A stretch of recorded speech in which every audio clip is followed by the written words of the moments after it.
bracelets.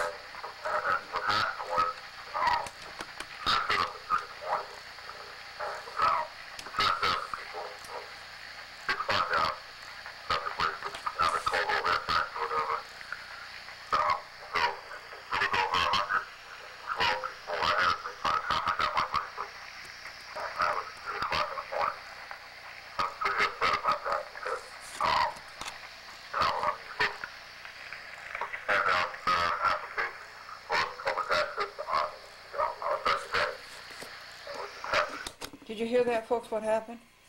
He went there at 3 o'clock in the morning, the way he has before, to be in line so he could get his time slot, which he has an inalienable right to. Okay, Cablevision is violating the law. But anyway, he got there at 3 a.m. He always had done this, and he always got his time slot. But he gets there at 3 a.m., instead of being a line of people as before, there's nobody there. There's only the security guard. And he gets his bracelet. They put your number now on a bracelet. This is something they just started. And he did not get his time slot because he was so late. And his point is that if they were going to do this, why didn't they give people notice? So that he could have been there yesterday. This is Andrew Hersman. Okay. Andrew Hersman. This is his number. 631-827-3000. Let's continue with his report.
Well, wait a second.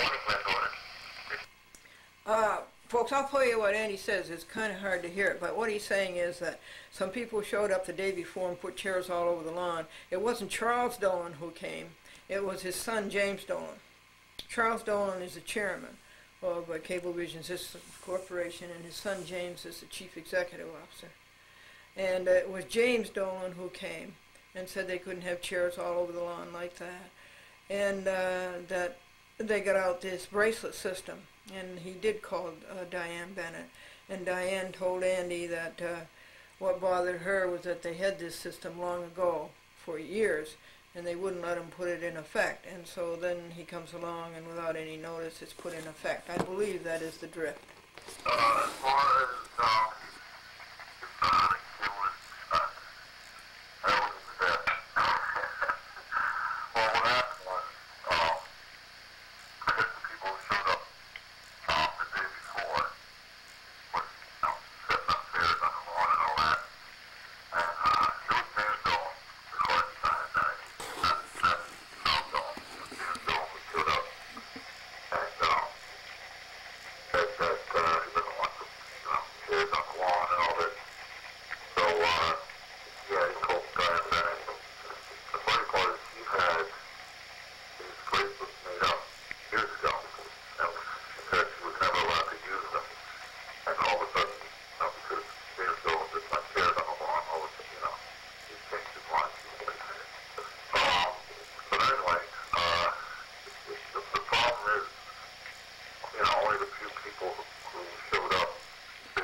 Okay, I think we got all that.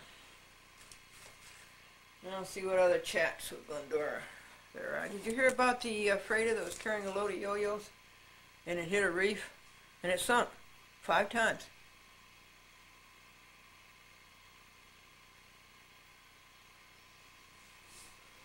Next chat with Glendora is James Cahagan, my signer in Rockland County. 8:12 p.m. Morning, Glendora. This is Ken about a copy. I went to cable fishing and told Donovan. I'll send you your sheet in the mail. What's the name of that? Just we can. That'd be Karen Heck. That's that. How's everything up in the country? Karen Heck is the public access coordinator in Bergen County, New Jersey, and she came up now because of they're firing so many people. She has to cover Rockland. I don't know why she was there instead of in Bergen. And Jim doesn't tell me what the time slot was that I got. Very coincident.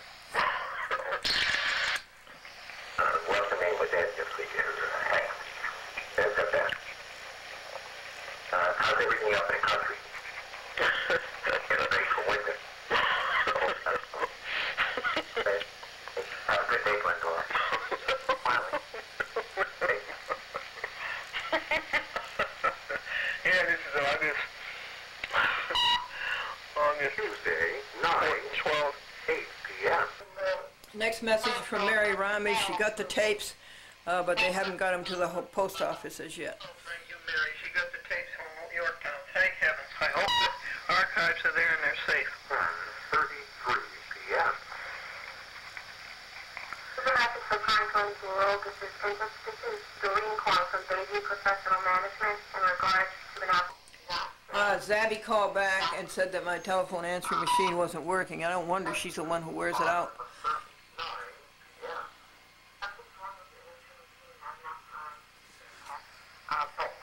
You wear it out, Sandy. But it's not a good thing making the kids non-issue letting us sit. Wednesday, 9:54 p.m.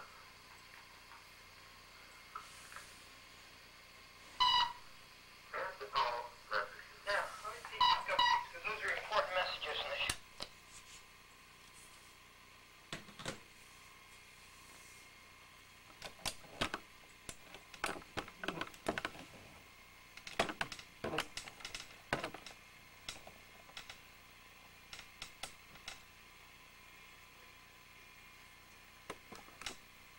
So let me tell you some jokes quickly before the battery wears out. You notice that a chat with Glendora always has a happy ending. Everybody's glad when it's over. The piano, the housewife said to the man who rang the doorbell, "I did not send for the piano tuner." And the man says, "No, ma'am, the neighbors did." And I was asked to sing in the church choir, and I told them that I sing like a prisoner behind 8 bars and looking for the key. And the sports addict was asked to announce the musical score for the evening, and he said at the microphone, Brahms 6, Beethoven 7, and at the top of the 5th. You heard about the 4 carpenters, so they all played the tuba, so they formed a quartet, and they called themselves the Tuba Fours. And the piano soloist was asked by the newspaper reporter, "Why did you choose to play Beethoven's piano concerto tonight?" And the piano soloist thought, and then he says, "Oh, well, that's what the orchestra was playing." The freighter was carrying a load of red paint, collided with the freighter carrying a load of purple paint, and at last report, the crews of both ships were marooned. And Aggie Smith, the crossword puzzle addict, said in her will that she wanted to be buried 6 down and 3 across.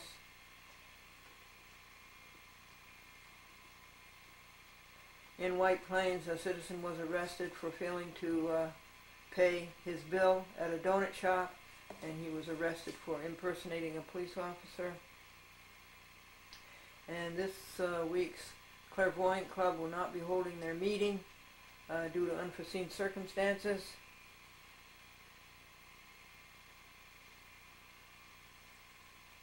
And Cable Vision has a new conference table. It's 9 feet wide, it's 30 feet long, and it will sleep 19. And the freighter which was carrying a load of yo-yos, hit a reef off the coast of Nantucket, and at last report, it sank 5 times. This is Glendora, chat with Glendora, keeping public access alive and fighting for decent people in the government, for decent people in the government. Our government has been kidnapped. Give us back our government, you hoods.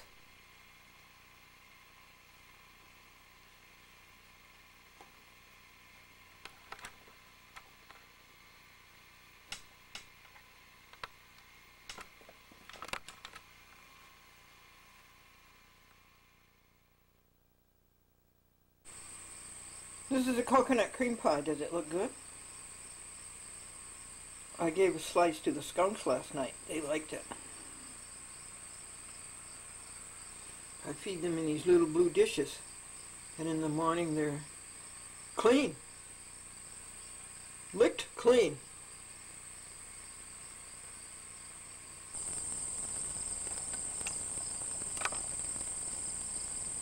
Hi folks. It's not raining for a few minutes.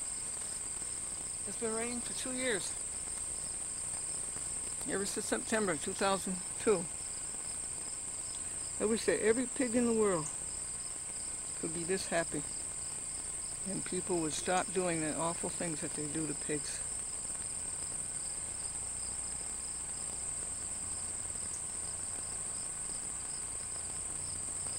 I found out it wasn't Charles Dillon who went to Woodbury and said we can't have chairs all over the lawn. It was his son, James Dillon. Andy Hersman corrected it for me. This apparently was a tape that went to public access, Hopog, and apparently the tape got lost. But you got to give the post office credit, okay? They sent me this notice. So, Hopog, I'll have to send you 2 tapes. And that I will do for you, because you've got my program back to 10 o'clock, which is its own time. You've got to remember that. It's 10 p.m. Fridays, so long as Glendora lives. Remember that. The law is first come, first served. And thanks to Lori Galgano, we got it back. So, Hopog, I'll have to send you 2 tapes. But the point of this report is the post office. They do a good job. I'm the last one to make jokes about the post office. And now, this is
ABC, CBS, or Fox News.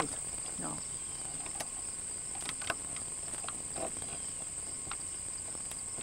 Let me start by telling you that, around the year 2000, I sued Adelphia Communications. And who is Adelphia Communications? They own a series of, or they own a bunch of systems, cable TV systems.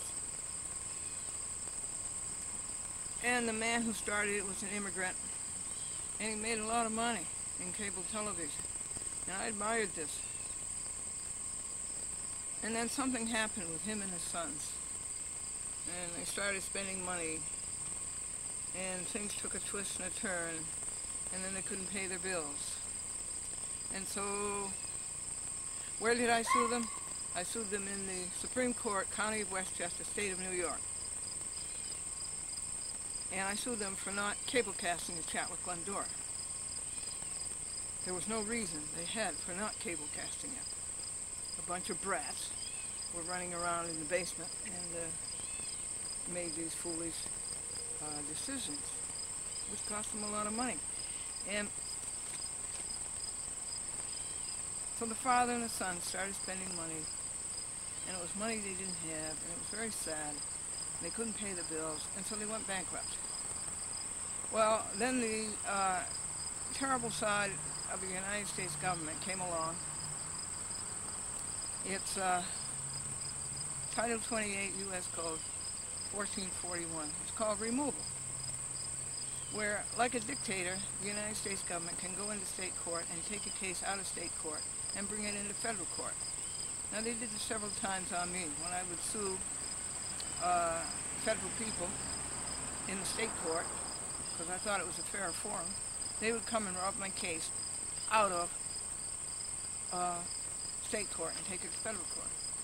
It's Gestapo. It's medieval. It's outrageous. And they got to get rid of that. It's called removal. For one thing, they couldn't remove my case because it was a civil rights case, and civil rights cases cannot be removed. But that didn't bother Robert Sweet, who is a crook through and through. He's a United States District Judge in Manhattan. Well, so I became a creditor in the Adelphia bankruptcy, and they removed my case from federal court to state court, and I don't know what's happened to it. I don't know where it is. You know, what's done about it, I don't know where it is. So I am privy to all of these legal actions in the bankruptcy court. Some of them they don't send me. And the most recent one was a motion for the judge. His name is Robert E. Gerber, the bankruptcy judge at 1 Bowling Green, Manhattan, for him to sign an order allowing UBS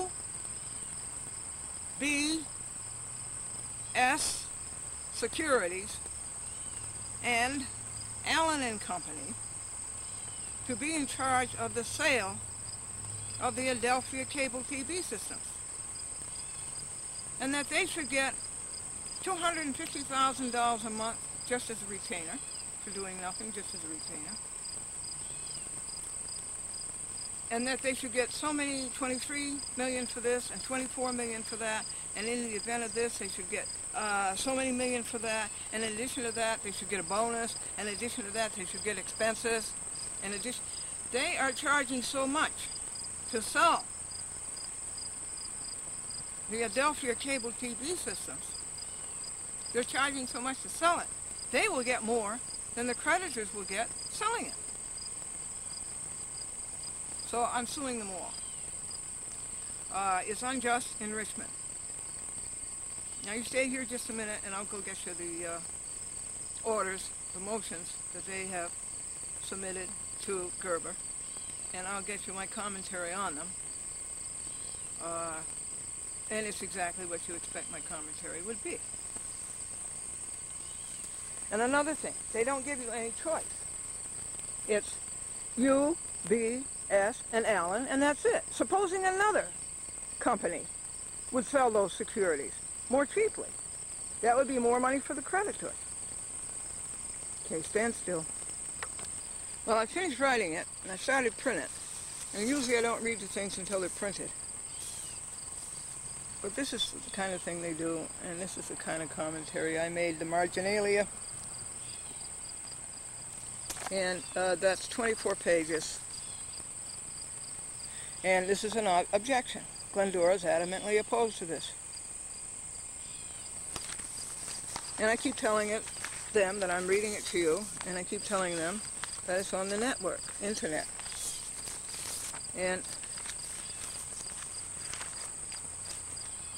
so as I say, I'm in the process of printing it, and I usually don't read it to you until it's ready to serve. It's in the envelopes ready to serve. But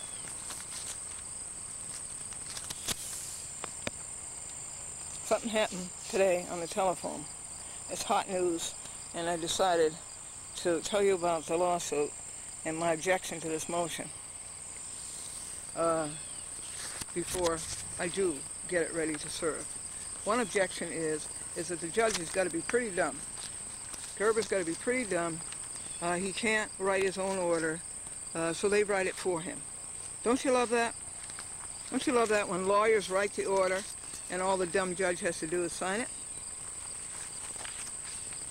Okay, now I'll be right back with the audio tape recorder to show you what happened this morning.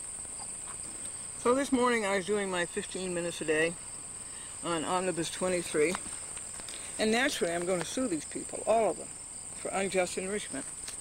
And I'm making the caption.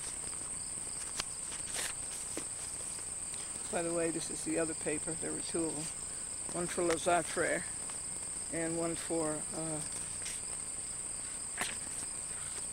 UBS Securities and Allen and Company. So I'm writing out the caption, okay, and I'm listing these people as defendants. And it occurs to me that library information has been unable to provide me with the CEO of UBS Securities. So I start calling library information to get that name. This is some of the information I got. It's a very, very interesting tale, and it's all told on this audio tape. Remember I told you this is a log for Omnibus 23. I told you how you write a lawsuit. You work on it 15 minutes a day. Each one of these boxes 15 minutes. And you just work on it 15 minutes a day, and it gets done.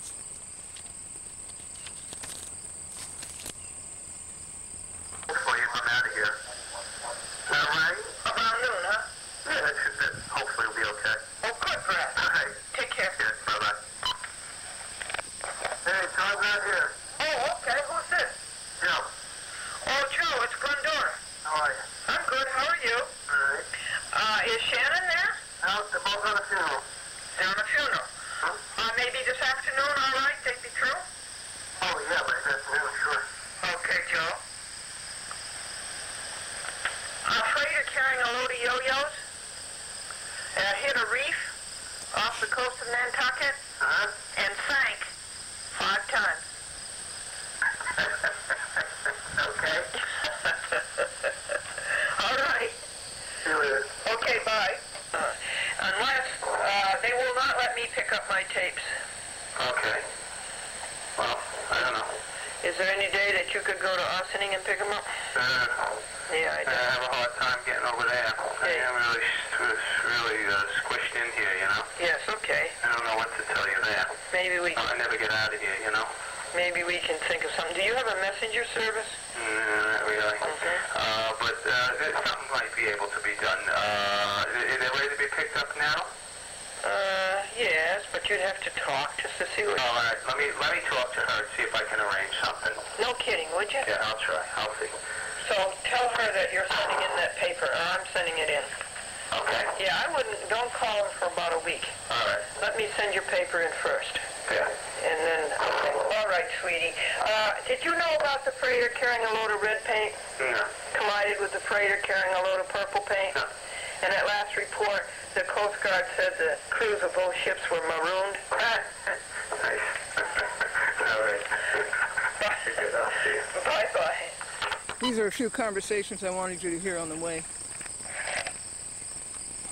Also, let me interject here. How are we going to celebrate the 4,000th Chat with Glendora half-hour video? How are we going to do that? How do we celebrate a Chat with Glendora 4,000th TV show? Okay, here we are calling library information. All right. Thank you, Mark. Bye. Yes, please. Can I have the address, telephone number, and CEO for Lazard Frere? Yes. Capital L-A, Z Zebra, A-R-D, Donald, and capital F, R-E-R-E-S, Sam. Okay, the second word was F as in Frank, ending in S as in Sam. Yeah, what'd you say? F as in Frank and ending in S as in Sam. Yeah. Okay, please hold. Thank you. Taking a long time. And they're pretty big, Lazard Frere. They're one of the 12 international bankers who owns the United States of America. Hello. Okay, I'm in internet. Okay, what am I in? Let's see. Corporate affiliations, international, private, and public. And for Lazard Frere, it tells you to look under Lazard Brothers and Company in the UK. Out of London. That's the only... Yeah, that's right. And there's one at Rockefeller Center here in New York. That's what we want. Is there an American address? Okay, 30 Rockefeller Plaza. 30 Rockefeller Plaza. One moment, please. Okie doke, New York, New York. Yeah, 100 hyphen. That's enough. Thank you. Okay, your phone? Oh, yes. And the 212 212 632 632 6000. 6000. And who's the CEO? Michelle, M-I-C-H-E-L. M-I-C-H-E-L. David hyphen. W-E-I-L-L. W-E-I-L-L. Security Brothers and Dealers. Yeah. And they spell it with one Z. One Z. L-A-Z-A-R-D. Yep. F-R-E-R-E-S. Correct. There's an accent on you there somewhere, isn't there? Not in this book, but probably. They're one of the 12 people on the board of the Federal Reserve that own the United States. Oh. Yes. How interesting. Oh, yes. And, What a nice thing to own. and the part of the Federal Reserve Act of 1913 was that nobody could ever find out who was on the board. And some enterprising Americans went to Switzerland, and they did find out. Oh, God love them. One is Lazard Frere, Goldman Sachs, Lieberman Brothers, Chase Rockefeller, Seitz, Warburg. That's all I can think of. Isn't that great? Wow. Well, we need another watchdog or two. And they took away our gold and silver and issued paper slips called Federal Reserve notes. Wow. Isn't that something? Very interesting. Did I tell you about the freighter carrying a load of yo-yos? No. And it struck a reef off of the coast of Nantucket and sunk 5 times. Sunk 5 times. Thanks for sharing. You're welcome. Okay, bye. Bye. Now that's my case against Lazard Frere. The second paper was all about Lazard Frere and all the money that they were going to make off of Adelphia. And so my whole paper on that was the 6-7 pages of marginalia, was opposed to the wickedness of Lazard Frere and the other people who had put the United States into bankruptcy. Okay. Now then, folks, I think I'm going to have to tell you the rest of it because it's pretty long, except the conversations are so interesting. And this is, after all, a chat with Glendora. All right, so I called the library to get the CEO of UB, as in boy, S Securities, and they couldn't find it anywhere. Couldn't find it anywhere on the internet and all the technology and everything. And so I have to sue him, and I could sue him. I could sue him as the head honcho. I could sue him as the CEO and president. But that isn't good enough. I need a name. And I had the president and telephone number for you. By the way, I had UBS Securities.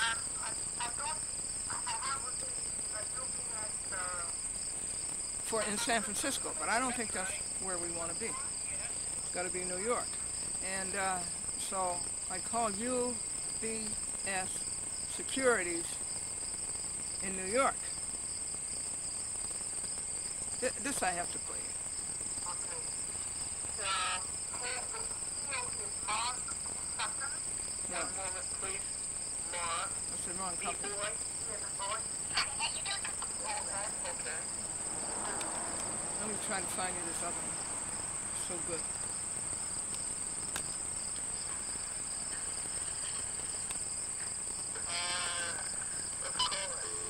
So let's call this UBS Financial Services Incorporated. Listening to their opening statement. Welcome to UBS Financial Services. Your call will be recorded and may be monitored for quality assurance purposes while speaking to the operator.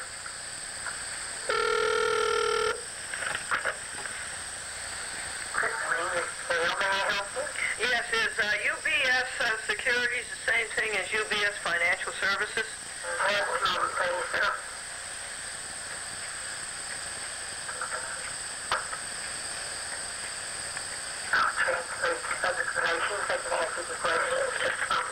Thank you. You're welcome.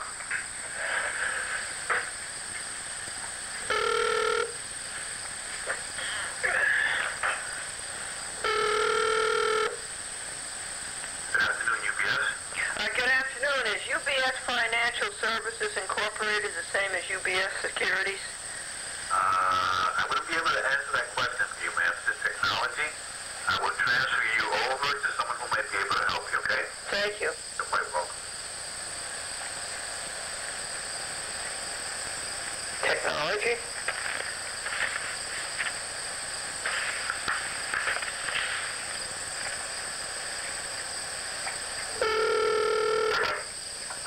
Hi, this is Rita.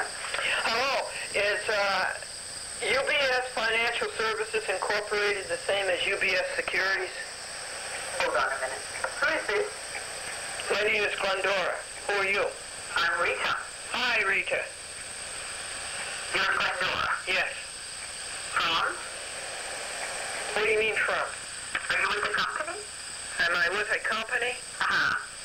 I'm with a Chat with Glendora TV program. Oh, a TV program. Never heard of it. Internet. www.achatwithglendora.com. Oh, really? Let's try it. You want to know if UBS? 44 half-hour programs are on the internet. Wow. Securities is the same as UBS. What? Is UBS Financial Services Incorporated the same as UBS Securities?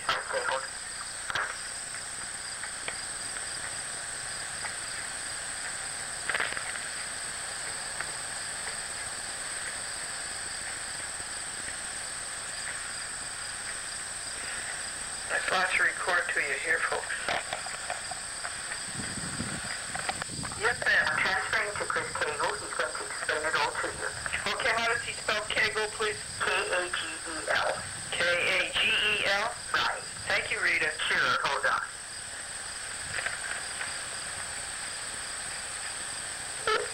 Cagle. Hello, Chris Kegel. Hi.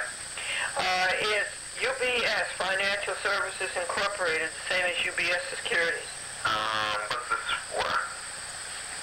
Well, UBS Securities is... Well, UBS Securities is, yeah, hold on one second. I can actually tell you in 2 seconds. Hold on. Thank you. He didn't explain it all to us, did he?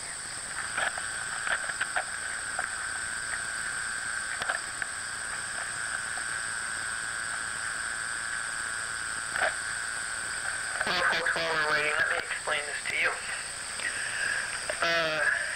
Adelphia Communications, the owner of cable TV systems, went bankrupt.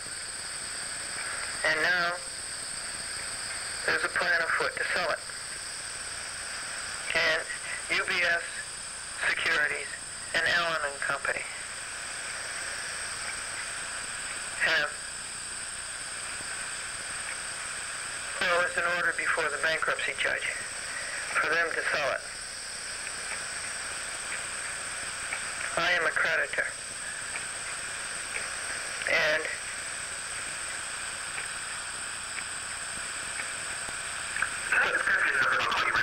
no. Oh. Now this is a simple question. What is it? Well, I have to look it up. I was told that you would give me the answer right away.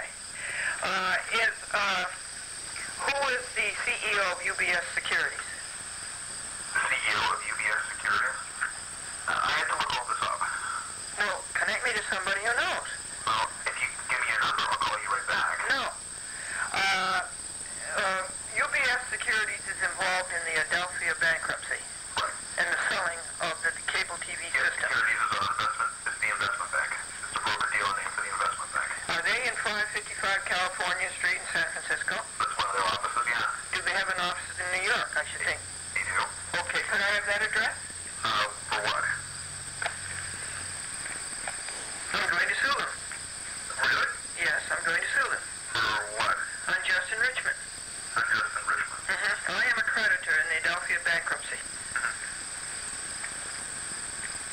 Okay, you don't want to give me the address, so I'll call library information. No, I'm happy to give you their address, but I need the address and the name of the CEO. hold on 1 second. And therefore, I will drop my question about UBS Financial Services Incorporated. I think I gave him 45 seconds. And so UBS Securities and Allen Company want to sell the cable TV stations, and they look to me like they're going to get more to sell them as the seller than we're going to get as creditors for selling them. This is my point. How long do we give them? Okay, we'll give them another 45 seconds.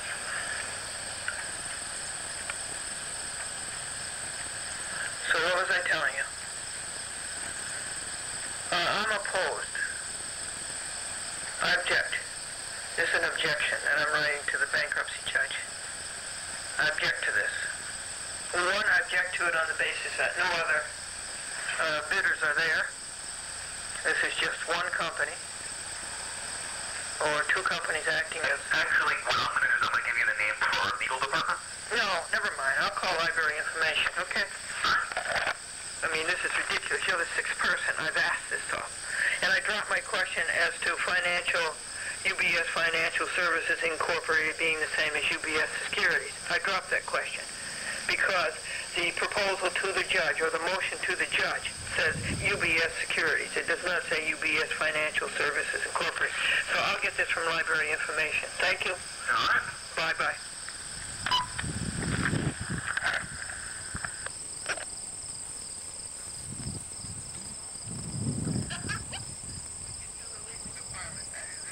That is something, isn't it? Switch you to the legal department.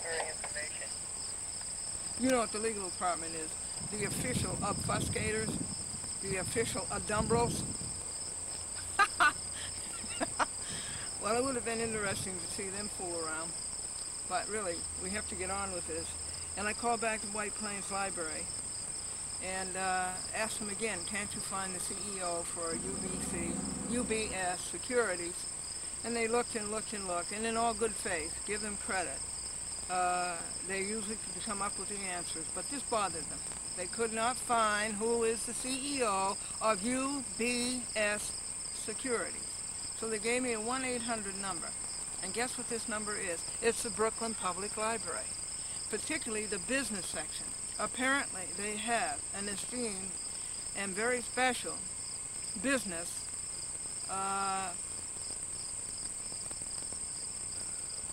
fact base, and they know a lot. And so I called the 1-800 number, and I didn't have to wait, and I did get somebody, a nice lady, and she found it, and she gave me UBS Securities Financial Services Incorporated, and gave me Mark, what's his name, Mark Sutton. Well, I knew this was wrong. I said, no, the CEO of UBS Securities. And she says, wait, I'll find another reference. And she came back, and she gave it to me. I think I should play you that conversation, too. It's better than my telling it to you. One audio tape is worth a million words. The Brooklyn Library?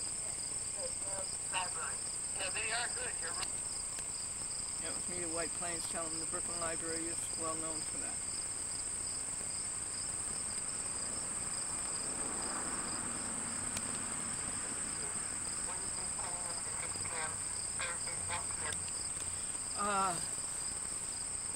Why does Bob play his wedding videotape backwards? Why does Bob play his wedding videotape backwards?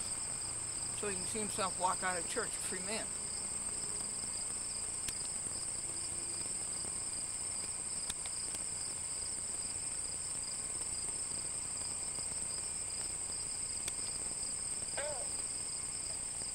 Costa. Right. And thanks. John? Right. Little initial? I don't have one. And he's called the manager? Right. Is there any way we can find the CEO? Well, I'll take a look at another book. Let me give you something that I found out. That the CEO of UBS Financial Services Incorporated is Mark B. Boy Sutton. Okay, let me check someplace else. Hold on. Thank you.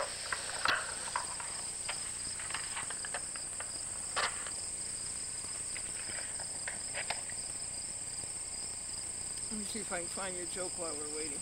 That's the Brooklyn Public Library.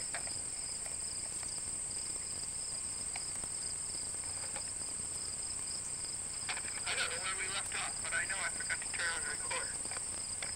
Yes, I did. I forgot to turn on the recorder, and you missed a very interesting conversation, a chat with Glendora. She came back, and she found out that the librarian in Brooklyn came back and found out that the address is 299 Park Avenue, and it's UBS Securities, and it's 10171, the same address as the financial services, and the telephone number is 212-821-4000, whereas my other one says 212-713-2000, and John, no middle initial, Costas is the manager. Costas is C-O-S Sam, T-Tom, A-S Sam. And then she found out that a chairman and CEO is listed, Joseph J. Grano, Jr. Grano is G-R-A-N Nancy O, Jr. And her source was, of all, where you should have looked first, Standard & Poor's, Volume 1.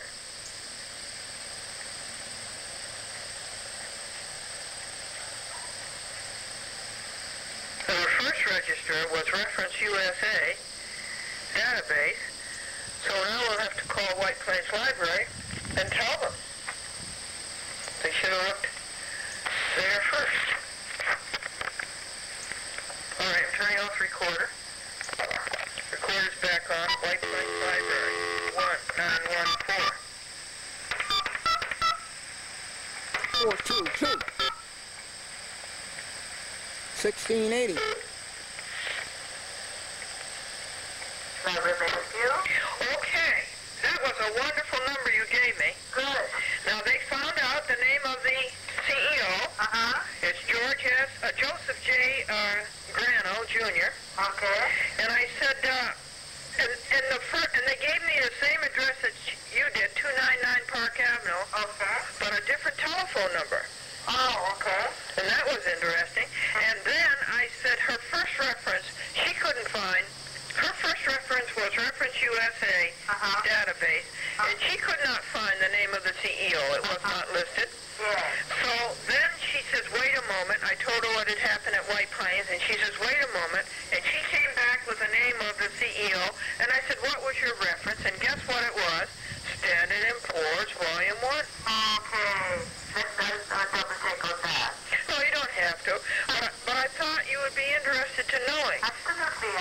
I appreciate you calling me. That it was Standard & Poor's Volume 1. Thank you. The old standby. Yes, that's right.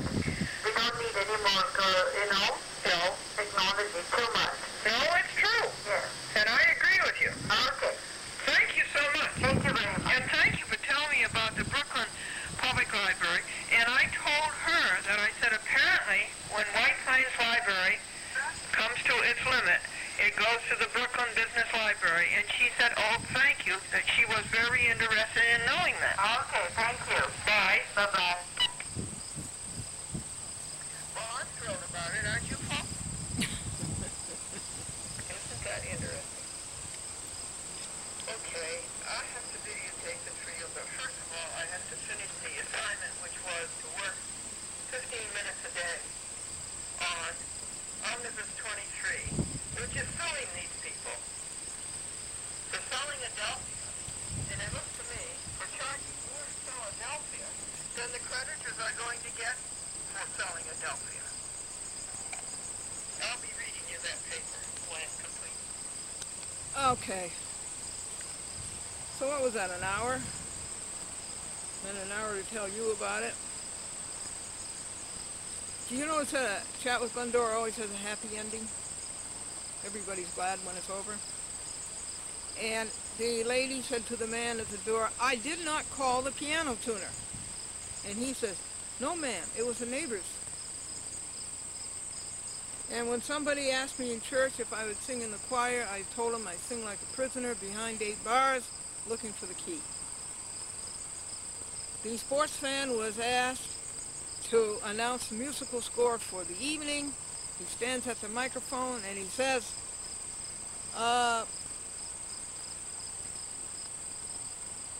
Brahms 6, Beethoven 7, at the top of the 5th. You heard about the 4 carpenters who all played the tuba? So they formed a quartet. And what did they call themselves? The Tuba Fours. The newspaper reporter asked the piano soloist, why did you choose to play Beethoven's 4th Piano Concerto? And the soloist said, that's what the orchestra was playing. I told you about the yo-yos and the freighter, and Maggie Smith, who was the crossword puzzle addict. She revised her will and told everybody that she wanted to bury 6 down, 3 across. And a citizen in White Plains was arrested for not paying his bill in the donut shop. And guess what he was charged with? Impersonating a police officer. Now this week's Clairvoyant Club will not be meeting due to unforeseen circumstances, and Cablevision does not suffer from insanity. Cablevision enjoys insanity. And they have a new conference table. It's 9 feet wide, it's 20 feet long, and it sleeps 19. This is Glendora, a chat with Glendora, where you hear the news you never hear on NBC, ABC, CBS, or Fox. Keep your courage flaming. Let me show you the beautiful scene before I go back to work.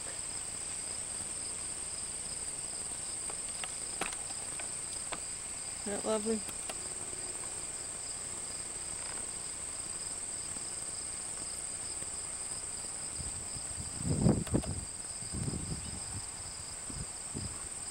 The blueberry bushes, and they are delectable if you can get there before all the other animals do, and this is the most magnificent tree.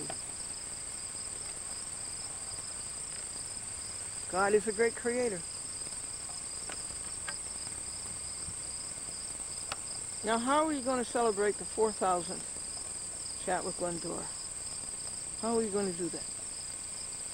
I hope it isn't about UBS Securities.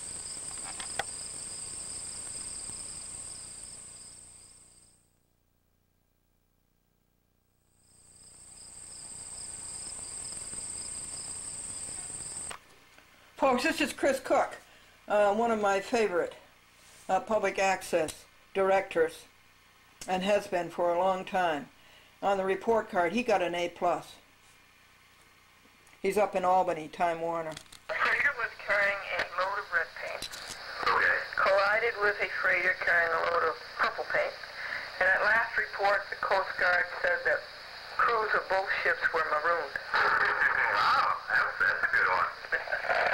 Okay, thank you. Oh, thank you, and yeah, feel free to give me a call at any time, and yeah, let me know. You must know how much I appreciate it. Yeah, we'll definitely get those other tapes back here, and I can't send you, it won't be until next weekend, but I could send you enough money to send back to 5. yeah, don't even worry about it. Obviously I'm gonna play I think there's a couple maybe to play, but yeah, if you give me, You won't be ready to send them back for a couple of weeks. yeah, if you give me a couple weeks, Okay, so I'll just send you them. don't even bother, I'll take care of it. I'll just give me a couple weeks, and I'll, Can you imagine Cablevision saying that? You should have heard what Zeke Hunter said tonight. He's my signer in Cross River. He says, they're your tapes and they won't let you pick them up? He says that Cablevision's getting to be a pain in the neck, Zeke Hunter. And I said, Zeke, that's exactly what they want you to think so that they can scare you away. He says, well, they're not going to scare me away. Oh, that's outrageous. So all of these years he could have run public access with a skeleton crew that he has now, and as a shareholder that's by fiduciary irresponsibility on the part of the chairman. If he could get along without them now, all those people, he could have got along without them then, and maybe given us some dividends. He's never given dividends, never.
I've been over 3 times, and I couldn't videotape because the camera was tied up editing. There were only 9 editions this week, 9 half-hour editions. So I got through editing early.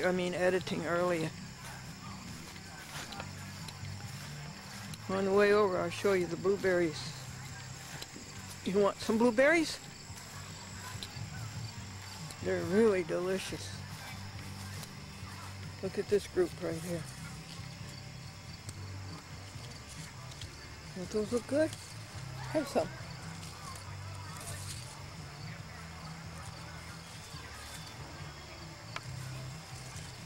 They look nice.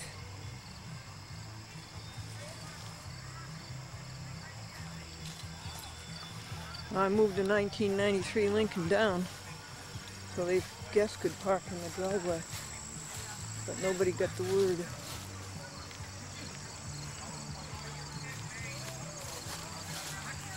Boy, I've never seen so much food. And the last time I was over, I counted 65 people. Hi!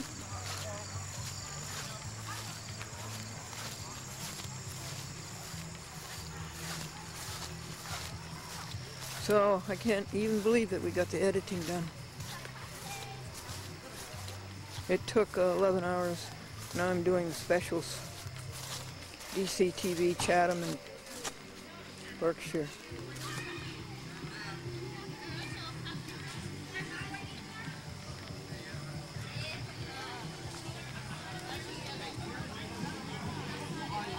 They even have a porta john.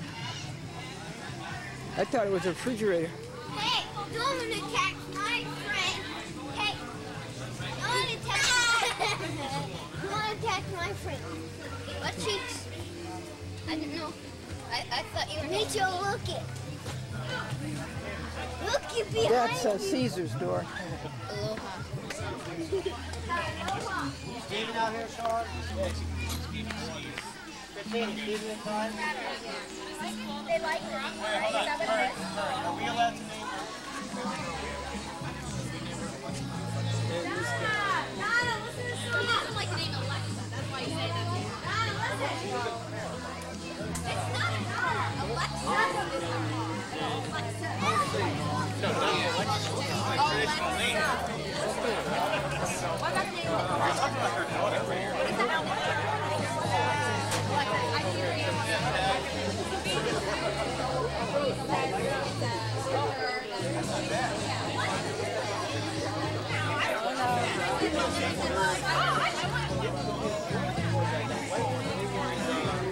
Hi, Caesar. Hi, Caesar. Hi, Caesar dog. You enjoying the party, Caesar dog? I thought this would be your car too, I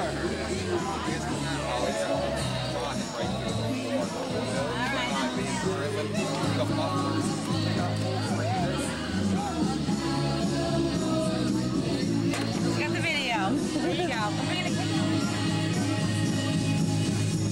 Said she's bringing out the cake now.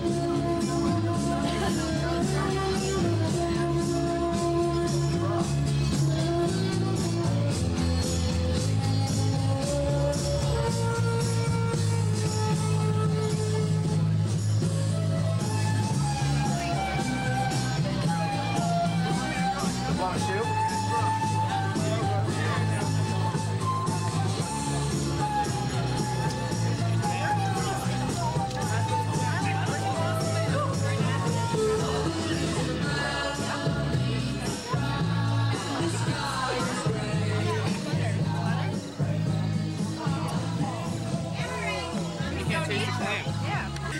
Jessica, tell me before, this is in honor of you, this party? Yeah, yes it is. I graduated June 23rd.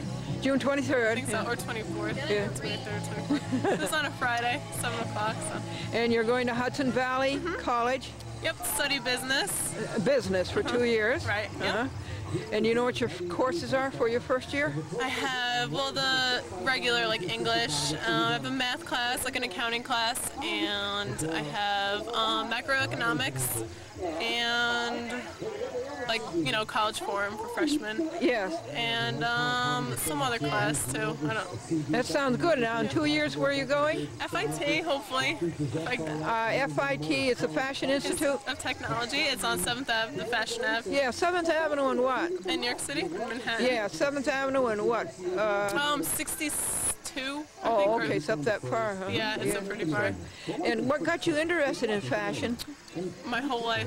I can remember when I was like 5 years old. I love fashion. Everything about it, clothes, everything about the whole fashion world, how everything is fast-paced and Well, it is, So, right. yeah, very. So, did you ever meet any famous people in fashion? Like, Not in fashion, but I did go to, when I went down to Soho a couple months ago. Soho, in yes, March. Yeah, and I went to a Helmut Lang. He's an Austrian designer. He's really popular. what kind of clothes?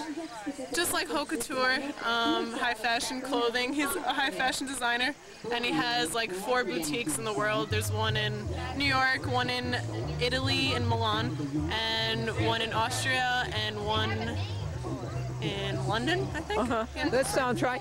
And did you said you met him? I didn't meet him, but I was talking to one of the managers there, and I was like, have you ever met Helmut Lang? He's like, well, he comes in only on Tuesdays, and then he's off to, you know, wherever, another country. Yeah, He that would have been travels all the fun, time. right, yeah. So that's as close as I came, and I bought a pair of jeans there for... You did? Yeah. $3,000, $4,000. jeans. How much? $300. That's probably the cheapest thing they had in there, so... $300 jeans, so, yeah. Oh, I think that's great. And your last name is Smith? Jessica Smith. Is there Most common anything? name in America. Is there anything else you wanted to tell the people? Well, I think you're off to a good start and a very exciting field. Very exciting field. Yeah, definitely. Hopefully everything works out, so. Okay, thanks for being on a chat with Glendora. You're welcome. Bye-bye. Bye-bye. High five. Oh, I love you. Oh my God, Sean! Where should I be? Says some of these free. Where should I be? What is it? That's the new cake. There's frogs in there? You can't take them home. No, they're just. Never run below the worm. Congratulations! Everybody clap! Wow, it's way down below. It goes up and down? Okay, show them. What? Yeah, I don't know anymore. Steven, this is for you, this big piece. Let me see your plate. He said he wanted the biggest piece. There you go. Don't drop it, 2 hands. Underneath. Oh my God, Steven, are you gonna eat all that? He said he wanted a big piece. Okay. I don't want any cake or anything. All right, everybody. I'm gonna carry it up the table for you. Gotcha!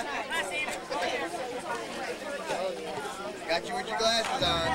Oh, we've been trying to sell that house for forever. Kyle was like, oh, and Kara was like, I can't do so. Then because of the kids. Oh, my I'm dear. gonna go right at the end. Holy moly, that's not a kid cup. Jessica, that's huge.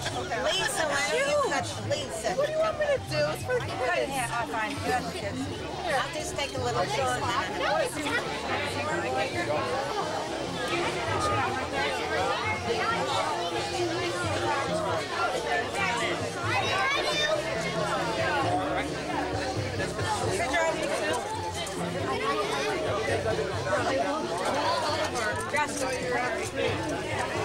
I'll try to piece of that cake.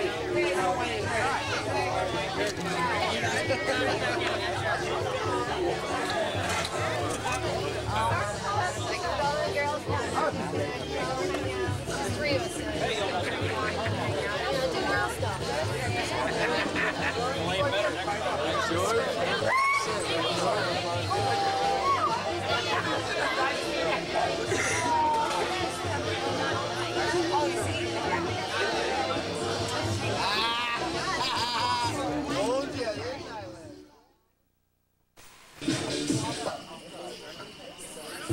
Hi, Tom Bodette.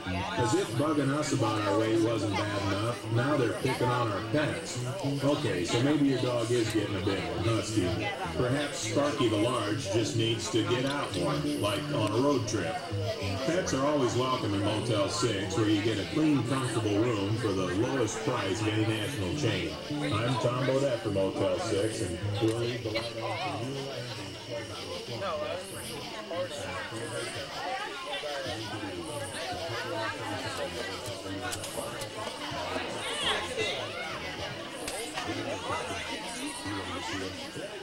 Now, folks, that doesn't eliminate, but maybe we can do it by telephone call. I was going. Now, there's a hard day's work, folks. The editing started this morning at 5:30 a.m. 5:30 a.m. to 11:30 a.m. is what, 17 hours? 11:30 p.m. rather. There were only 9 editions. Then there were the specials for Chatham and Berkshire and DCTV. Those are over here. And we went to the party 3 times. And little Caesar dog got hurt with a horseshoe. That's awful. Neighbor Jane Dean brought all these beautiful creations from her garden. Aren't they lovely?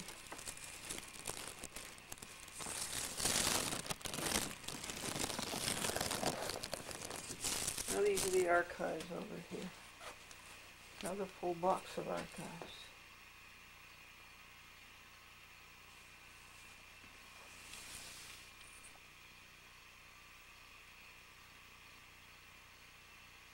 It'll be about 40 archives. And 4 programs on an archive, so there'll be 1,600 programs, or 160 programs. The party's over. Let's call it a day.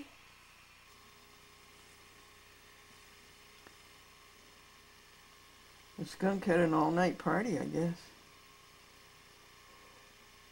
Here it is early in the morning and she's still eating. This is left over from the Smith party. What a big party that was.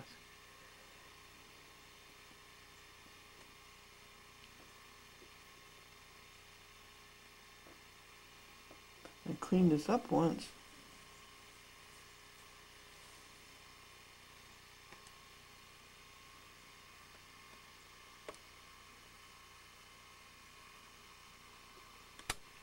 Bye.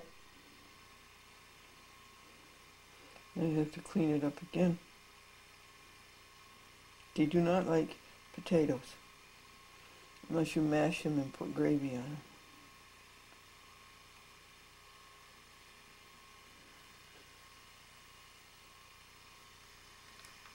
Father, thank you for the night and the pleasant morning light, for rest and food and loving care, and all the day so fair.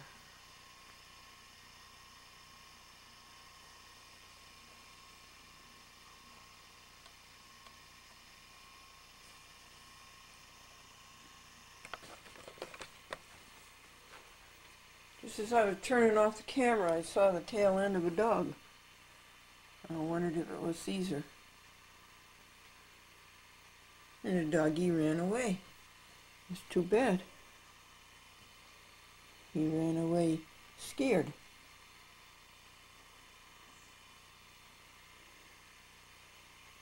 People shouldn't have made him scared. I'd like to welcome any visitors that might be with us this morning and encourage you to fill out the visitor card in your pew in front of you this morning and turn that into the offering plate when it makes its way to you later during the service. Also, I would like to draw your attention to another announcement that there is a congregational meeting this morning. It didn't make the bulletin last week, but there will be a congregational meeting following the service in the fellowship hall for a brief time, we hope. And also, for the first time in your bulletin, on the back of the prayer of confession, you will find an outline of the sermon. Now, I'm not used to doing outlines, and I'm a little weary of handing my outline to other people for them to follow, especially as there is a lot of preparation that goes into a sermon before Thursday when the outline is due, but there's a lot of inspiration that comes on Friday, Saturday, and Sunday morning. So this will be an aid, I hope, and you can let me know whether it has helped you or not. Are there any other announcements this morning? I have an announcement. I think that everyone should pay special attention to the announcement about Pastor and his family being away next Sunday for his ordination occasion in Holland, Michigan. And please be in prayer for him, that the blessing of the Lord will rest upon him and his family as they are involved in this very, very momentous event in their lives. Thank you, Paul. Besta. Yes. Kinderhook Church Vacation Bible School will be on TV again tomorrow night at 8 p.m. as Channel 7, and I think it'll be on Tuesday night at 8 p.m. And this church is very famous. A man from the town of Harrison, county of Westchester, state of New York, told me last week, I loved the church service that you had July 4th. God Bless America and all those other songs. Thank you, Besta. Are there any other announcements? Well, let us come together for worship, for our help is in the name of the Lord, who made heaven and earth. And grace to you and peace from God our Father and our Lord Jesus Christ. Amen. Now let us begin worship by offering songs of praise to our amazing God. In our daily living, we are often so busy fulfilling our own self-interest that we sometimes give very little consideration to what God wants from us or for us. Even within our church family, we're sometimes so focused on our own agendas and our own ways of doing things that we fail to see where God, through his Holy Spirit and his holy word, may be leading us. But the Bible repeatedly directs us to humble ourselves before God and to seek him and his plans for us, and then his blessing and favor will be ours. Humble yourselves in the sight of the Lord. 1 Peter 5:5 reads, and he will lift you up. Let's stand together and sing this song. You'll find it on the insert in your bulletin. Humble yourself in the sight of the Lord.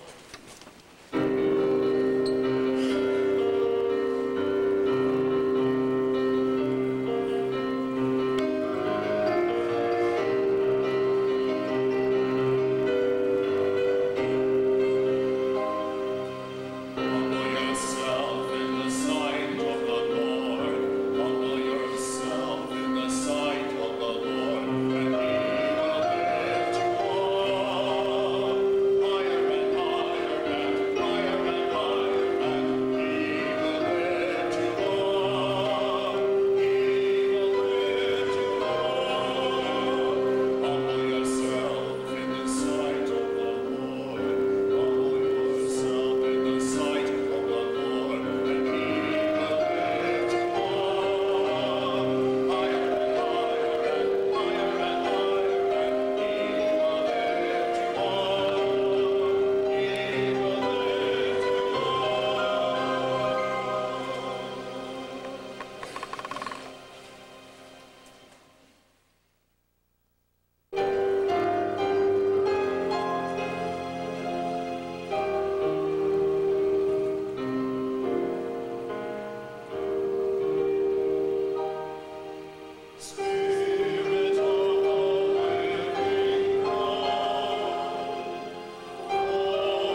silent personal prayer, asking the Holy Spirit to renew his transforming power within us, breaking us and remaking us and sanctifying us for God's service and for his favor, and lifting us up ever higher toward the glory of his perfect image.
merciful Father, we offer with joy and thanksgiving what you have first given us, ourselves, our time, and our possessions, signs of your gracious love.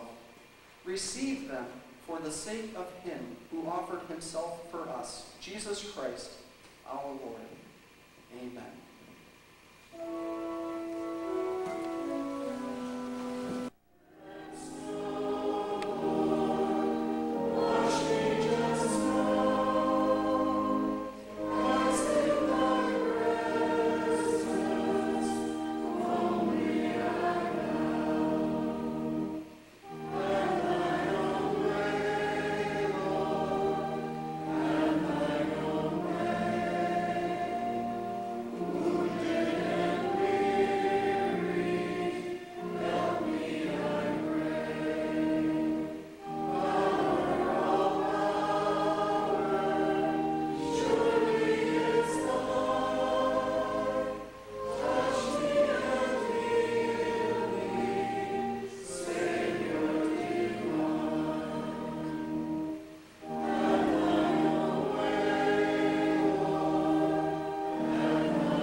Serve the Lord. And may the grace of our Lord Jesus Christ, the love of God, and the fellowship of the Holy Spirit be upon you and remain with you always. Amen.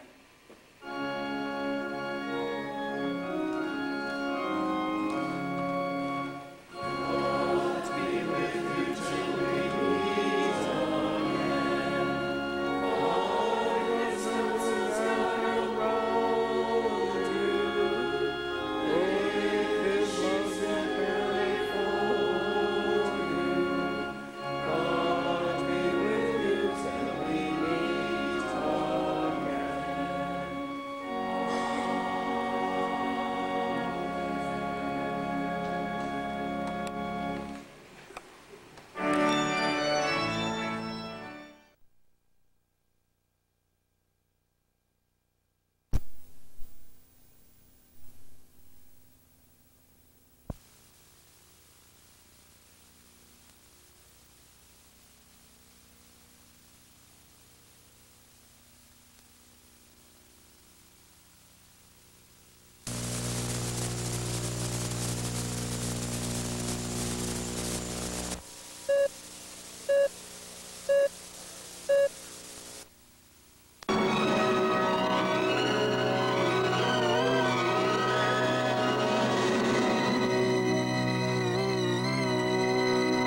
folks, after church, George the organist, he told me a lot about that organ. It was rebuilt in 1998, and it cost $90,000 and more. And that organ has about 1,000 pipes.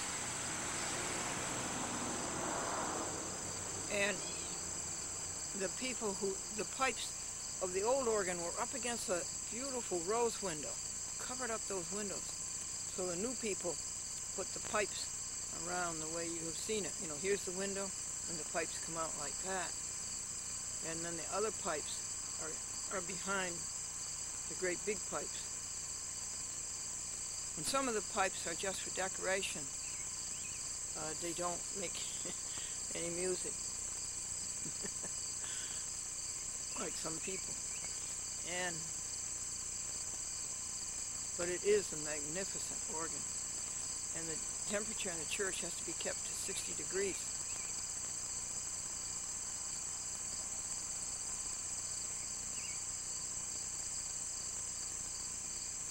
I want to hurry up and tell you these jokes so that I can take off my dress-up clothes. There are 9 legal papers to do, folks, and there's about 8 details that all came in the mail. Okay, what's the difference between a Xerox machine and the flu? The Xerox machine makes facsimiles, and the flu makes sick families.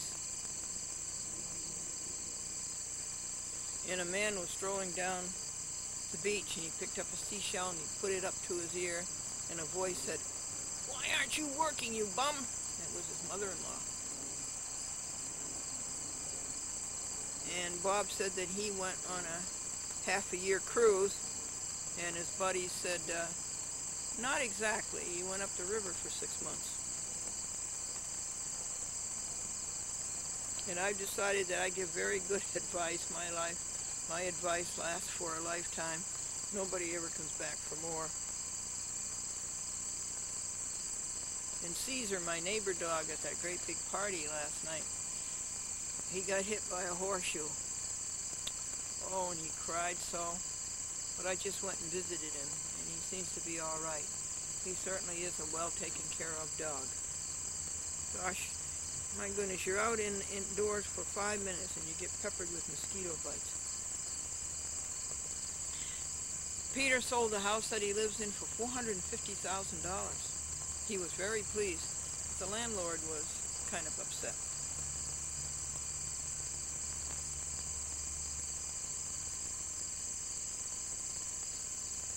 And Marilyn was asked, "Why do you always take your paycheck to the bank? Right after you get paid, you take your paycheck to the bank." And Marilyn says, "It's too little to go by itself." And Molly was depressed and miserable, but in the last year she turned that whole thing around. Now she's miserable and depressed. And Paranoids Anonymous, Charlie wanted to go to their meeting, Paranoids Anonymous, but he couldn't find out where they held the meeting. And why does Joanne call her son-in-law Blister? Why does Joanne call her son-in-law Blister? He never shows up until after the work is done.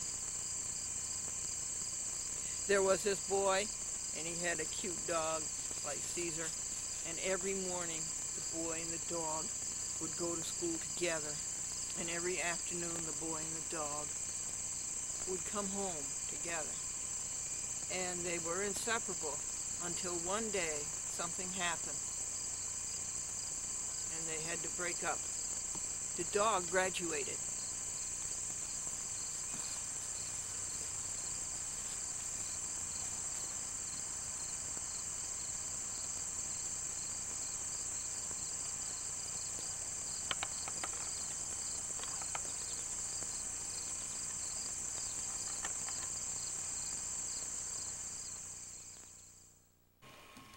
United States Court of Appeals for the 7th Circuit, Glendora, plaintiff appellant versus John M. Walker. He's the Chief Judge of the Second Circuit, Manhattan. Et al., defendants at police. August 15th, 2004, Anno Domini. Dear Seventh Circuit, Glendora has sent you 4 of these already. Well, here's the 5th one. Next week, I'll send you another one if you'd like. Glendora's in 11 circuits, and you are the only one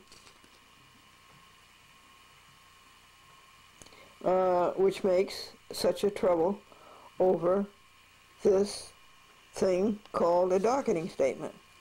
And what is your statutory authority? And what is your statutory authority?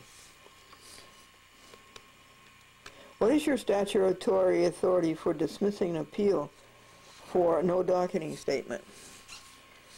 You shouldn't do such things. You will get sued. And also, they said they'd charge a fine of $100. Now, you are obstructing justice, and that's Criminal Code 18, U.S. Code Section 1503. And when are you going to get down to your job and reverse Clavert? Glendora is appealing another bad judge, Norgal, in Chicago. What you read here is on Glendora's TV show on the internet. Estimated number is 3,849, first edition. I think that's wrong. That would be the second edition. Let me correct that.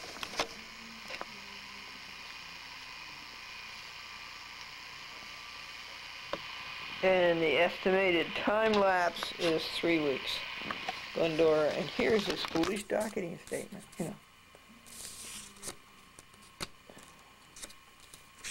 Okay, it's a nothing. Okay.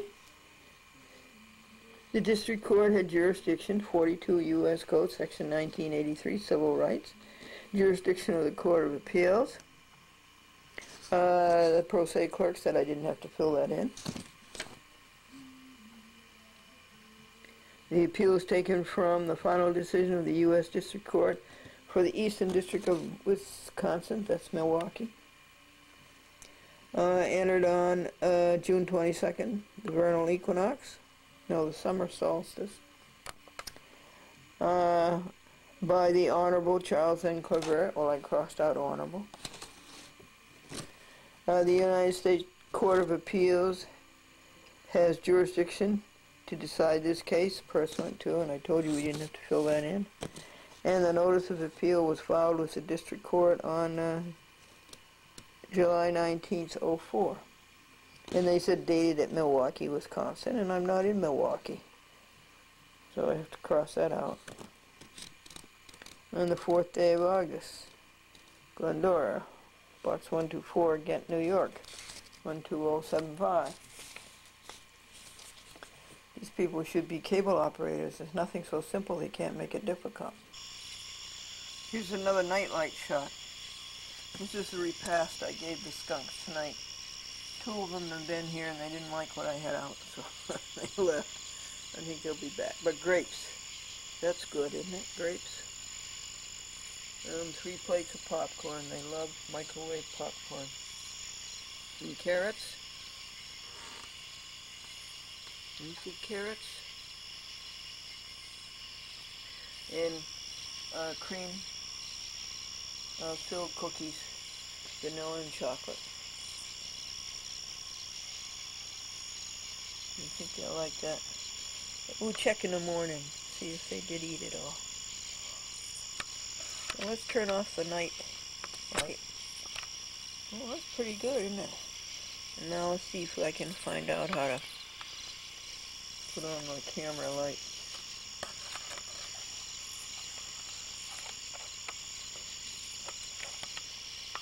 Yeah, I found the camera light. I think that's better than the night light, don't you?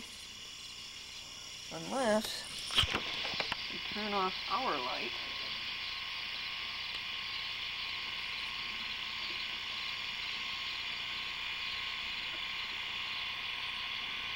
Now that our light, porch light is off, and this is the camera's light. Now let's turn off the camera's light.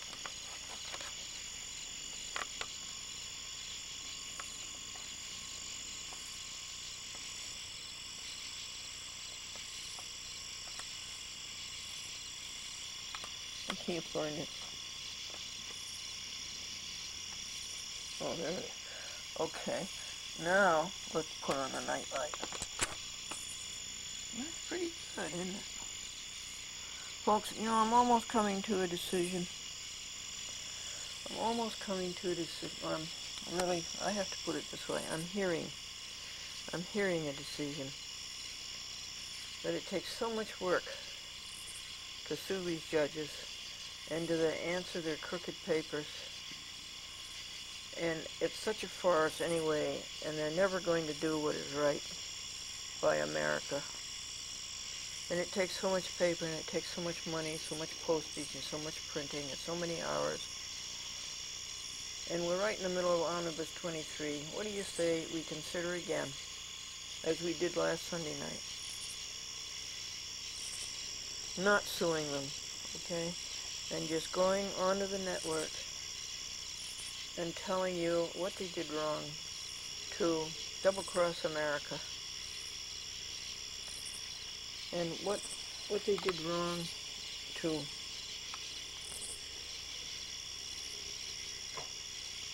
betray us,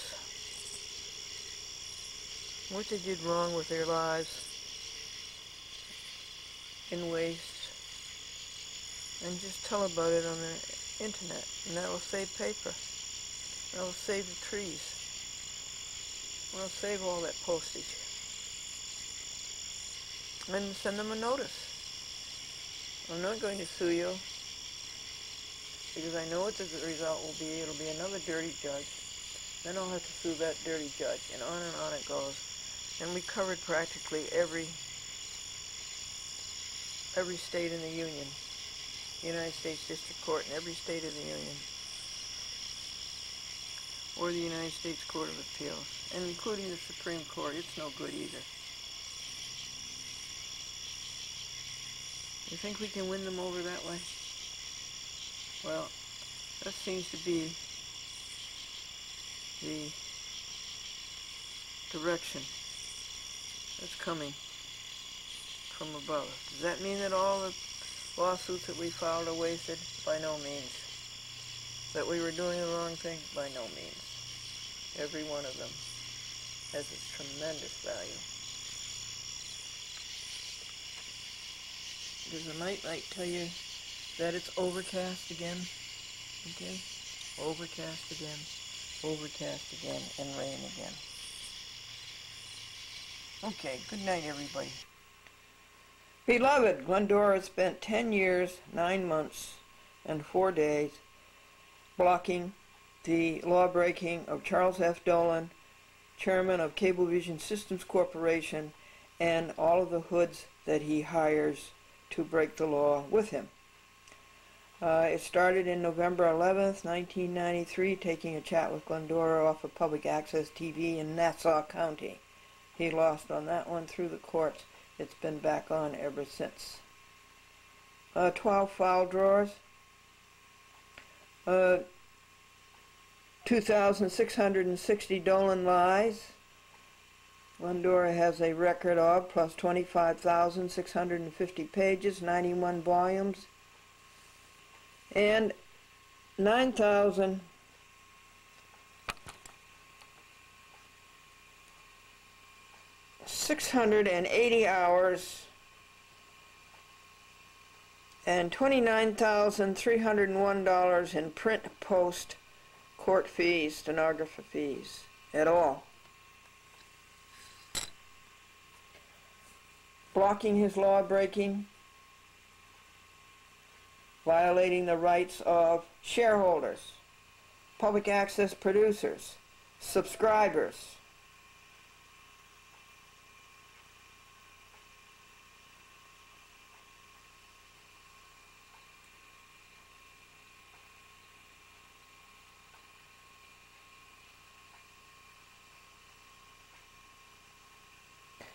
Here is the life, labor, time, dollars, energy, the other lawsuits, the extant lawsuits have cost. This is DCTV 1101 and 2759. What is 1101? That's right, the dollar, the hours. And what is 2759? The dollars. Omnibus 19 in Nebraska. I have an opposition here by the U.S. Attorney to answer this week. 232 hours, $1,646. Omnibus 20. That is Clavert. Glendora versus Walker, Chief Judge of the Second Circuit.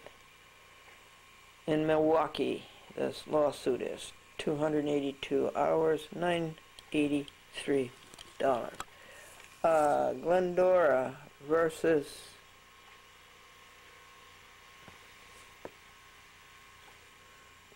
who?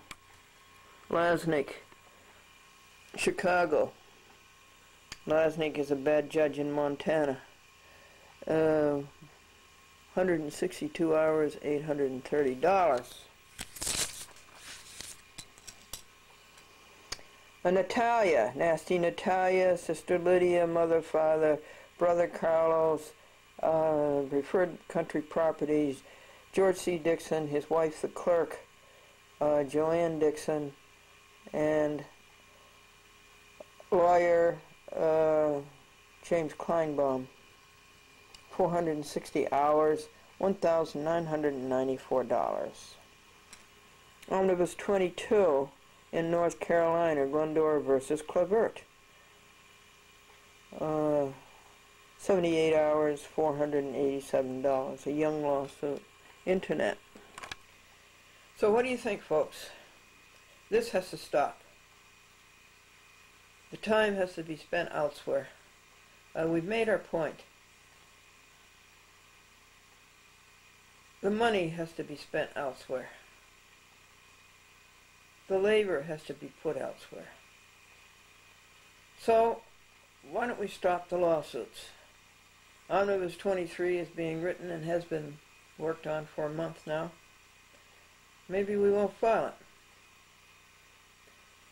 Maybe, instead of suing them in federal court, maybe we'll just bring it before the world on the internet. And we will tell what the defendants have done to hurt you and to hurt America. What do you think? We'll save the trees, we'll save the paper, we'll save the postage, we'll save the printing. I should think we'd save the hours, many hours.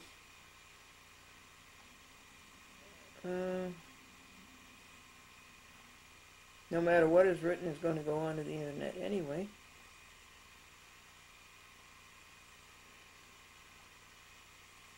What do you think?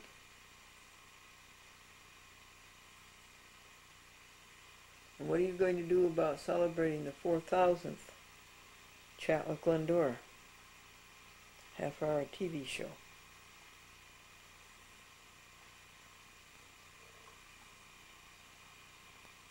We're up to 3,800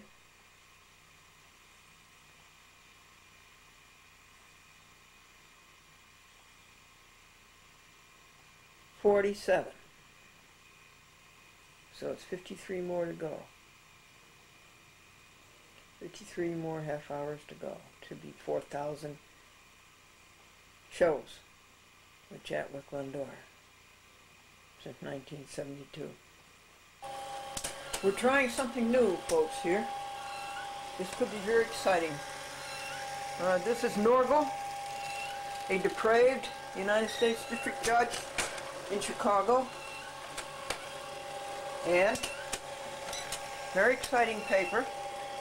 I'll be reading to you as soon as it's printed, as soon as the envelopes are made, as soon as it is collated and labeled and stapled and stuffed and sealed. And as soon as I get dressed up to read it to you.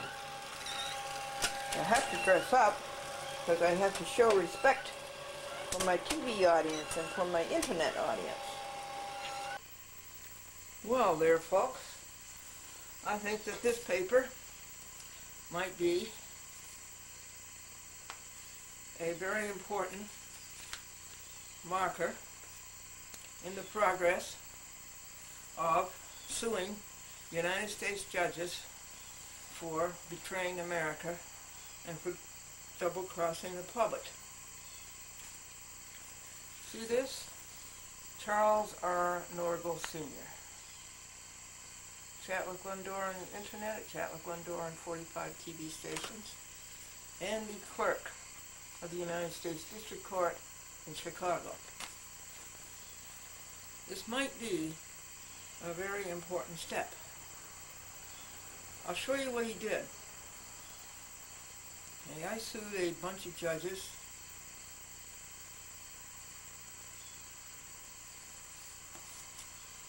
for doing the same thing that Norgal does.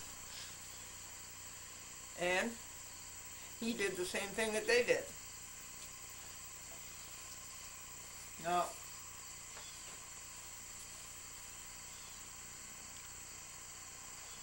he wrote this. He didn't write it, the computer wrote it. Did you ever see anything? This is not an order. It doesn't have a caption, does it? Does this have a caption? Does it have a court? Does it have a date? Does it have a case number? That's why I say it's written by a computer. And he says, before the court is plaintiff's motion caption, Glendora moves for Rule 60B, Federal Rules of Civil Procedure, released from order. Return date August 11, 2004. Although the plaintiff fails to identify which section of Rule 60 she is attempting to bring the motion under, that's totally irrelevant, totally trivial and frivolous. The court determines it to be brought pursuant to Rule 60B1 for the following reasons the motion is denied. A third grader could do as well. All right. Now I'm not going to read you all these cites that they just spit out from a computer. They have no meaning, they have no bearing.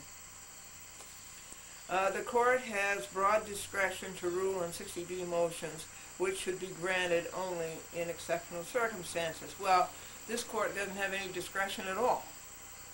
And this is indeed an exceptional circumstances. This is America at stake. And now come all these silly spit-outs. Let me show them to you close up. See the silly spit-outs? Okay, so you just throw that paragraph out, crumpled up.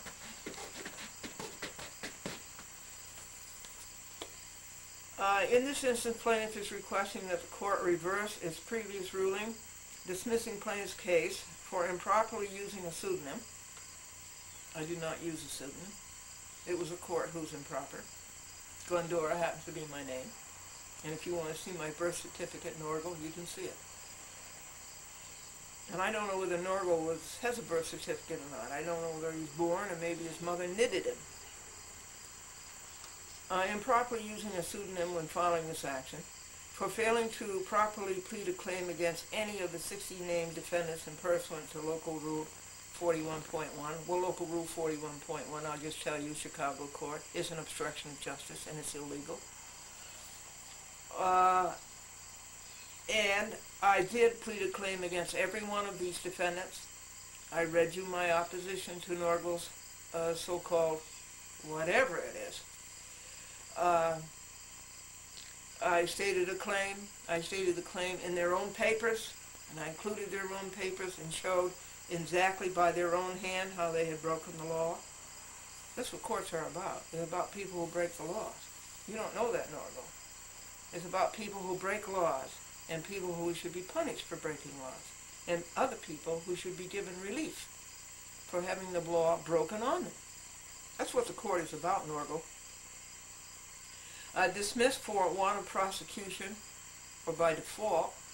Well, Norgal never paid any attention to my motion for default. These defendants were all in default, and I made a motion for default judgment, and Norgal entirely ignored it. So he's the one who lacks the prosecution. Additionally, plaintiff seeks a return of $150. I had to pay $150 for this slop. Filing fee, asserting that the court has perpetrated a fraud upon her. Yes, upon me, but upon you, America. And upon you, America. And upon you, the world, all humanity. Plaintiff fails to cite any legal authority for her claims. This is an out-and-out lie. The legal authority was a violation of civil rights. Happens to be Title 42, United States Code, Section 1983. And a claim that I also stated was Section 1985, which happens to be conspiracy. It would be nice, Norgal, if you knew the law. And also another claim for misrepresentation, lying, and cheating.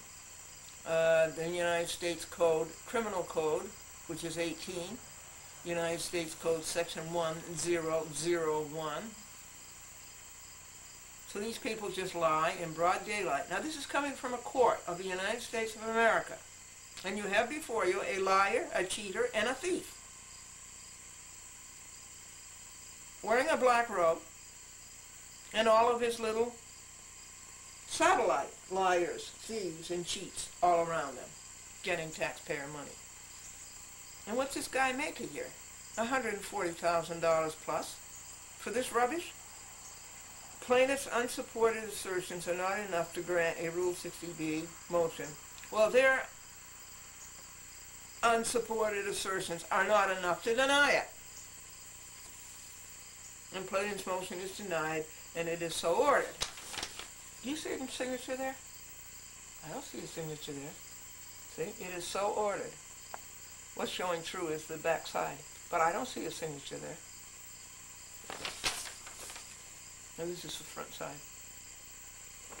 You call this a court? This couldn't even qualify as a small claims court.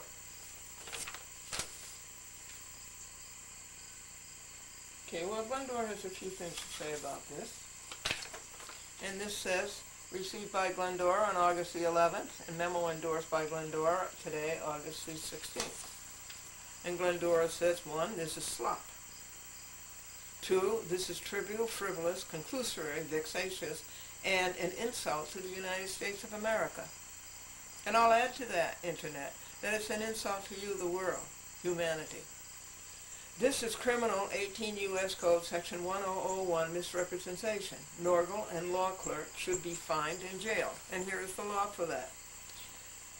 Whoever, in any matter, within the jurisdiction of any department or agency of the United States, knowingly and willfully falsifies, conceals, or covers up by any trick, scheme, or device a material fact, or makes any false, fictitious, or fraudulent statement, or representations, or makes or uses any false writing or document, knowing the same to contain any false, fictitious, or fraudulent statement, or entity, shall be fined under this title or imprisoned not more than 5 years, or both. So you all should go to prison. You and your law clerks should all go to prison for 5 years the maximum, and for the total fine. It doesn't say what it is. So you see, this is false statement and declaration.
Title 18, United States Code, Section 1001, and put that under your pillow. Glendora goes on to say,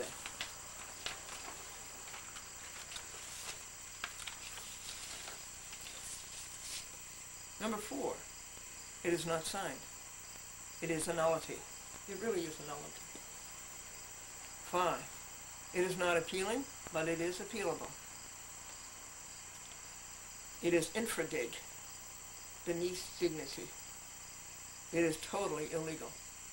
7, Glendora is not going to appeal the rot to the 7th Circuit. The 7th Circuit is in Chicago.